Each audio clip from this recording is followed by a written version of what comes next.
How will police protection work in an anarchical society? Well, first let's look at our supply and demand curves here. Obviously there is a demand for police protection, which is why it exists in the first place. Normally you have supply and demand, and they jostle, and millions of people make deals, and others hear about the deals and demand better deals until eventually you reach some sort of equilibrium or going rate for police protection. This is of course simplified, as there will be certainly different levels of police protection. You'll have community police protection, individual police protection, but yes, this is what happens in a market.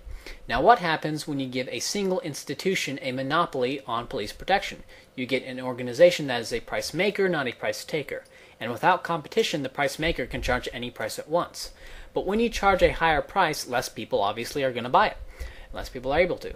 And the monopoly reaches a point where increasing the price any further actually results in them losing money. And so the monopoly always sets it at this point where any increase in price will cause them to lose profit.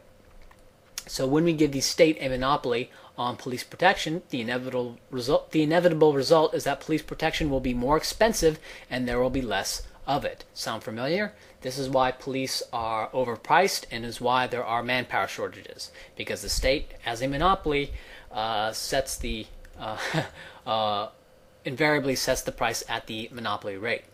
Now, if you believe that this is okay because the police protect us from warlordism, why is it that whenever warlords come about in Western countries, the police aren't too involved?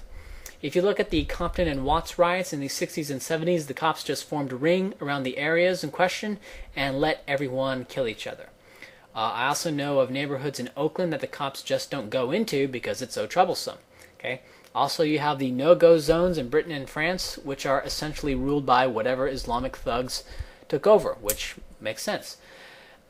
This is because, quite frankly, the state isn't in the business of getting in the weeds with bad actors of its own nation. Okay, that's hard and doesn't really make any easy money for the state. The state prefers things like issuing parking tickets and making you register your car every year and harassing bums. And they'll deal with things like liquor store robberies, but whenever the real hard cases show up, the state typically doesn't want to get involved unless they can paint a story to justify increased spending and an expansion of government regulations. Okay, this is why police are happy to wage a war on drugs, but aren't willing to patrol certain areas of high-crime cities. All right, you can make a case for increased allocations in the budget for the war on drugs, not so much for patrolling high-crime areas, because that's what you're supposed to do. That's what they're supposed to do anyway.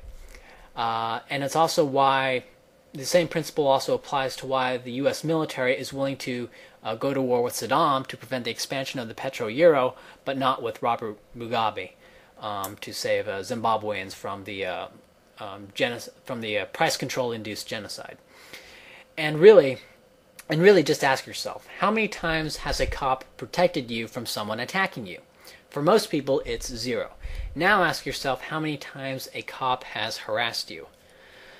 And when someone really needs protection, when they're really worried about crime, what do? If they're stupid, they'll hope the cops will save them. If they're rich, they'll hire bodyguards. If they're not rich, but smart, they'll buy a gun. And keep in mind, the reason there's organized crime is because substances are made illegal.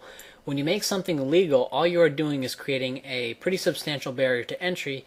You've made it more difficult to supply something, and so the supply diminishes, but it doesn't go away.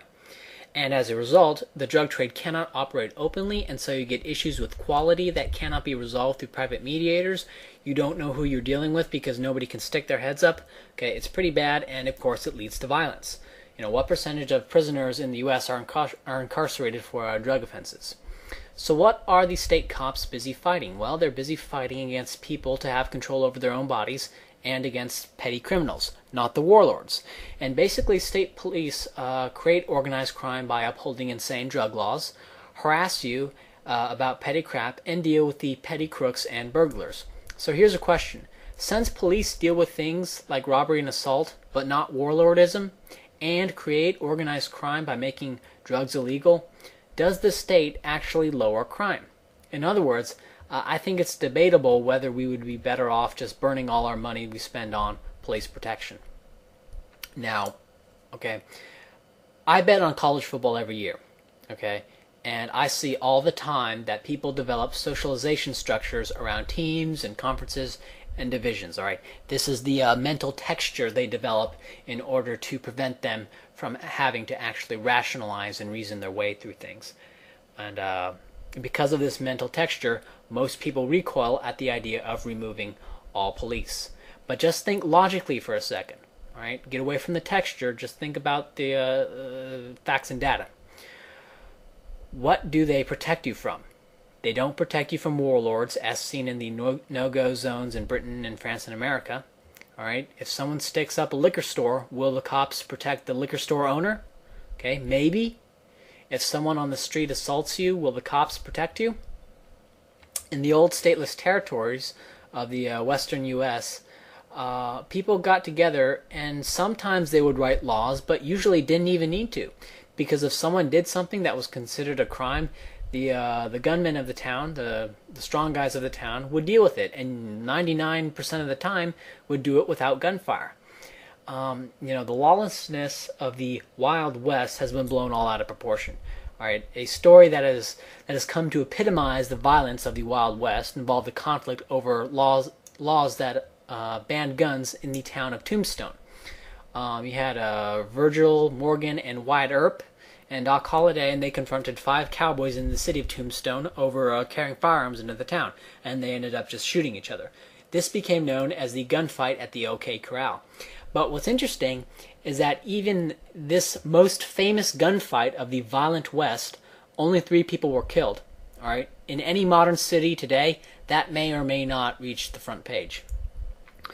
As a whole, people are typically not warmongers unless they have control of some fictional entity known as the state.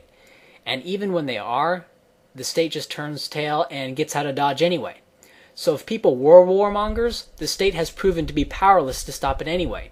And if people were warmongers, then the state would be composed of people, of the warmongering people. Both evidence and logic point to the state being a monstrously inefficient way to handle criminality.